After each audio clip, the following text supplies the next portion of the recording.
The Peugeot 5008, which is no longer a people mover, as you may have noticed. That may seem odd, considering it's a car whose reason for being is that it has 7 seats, whereas sister car, the 3008, does not. Now the 5008 is an SUV albeit an SUV that won't ever be available with 4-wheel drive. There are clearly bigger and more expensive large family cars you might buy, so the 5008 has to strike a perfect compromise between fairly compact and manageable exterior dimensions and well-packaged occupant space. It does that well enough, with notable strong suits and a few hiccups.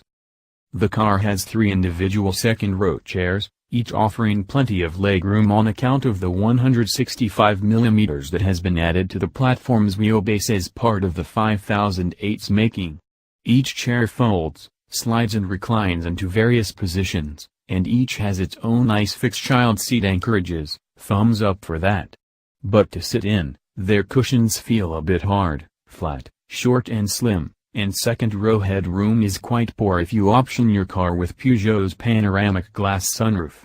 Avoid that, and headroom in both the first and second rows is much improved, although it's well worth noting that with top-line GT trim cars, you're stuck with glass roof. The 5008's third-row seats aren't really big enough for adult passengers, but they're still typically useful for this type of car. On the plus side, they're easy to fold and can even be removed, liberating up to 1,000 liters of boot space behind the second row.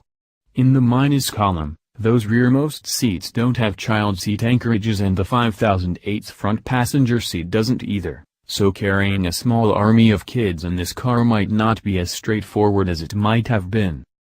To drive, the 5008 is competent, secure handling and comfortable for the most part, its suspension settings conferring a fairly gentle, compliant ride when the road surface is good.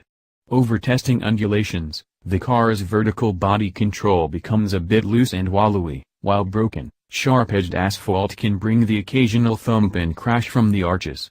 A Nissan X-Trail probably has a broader base comfort level,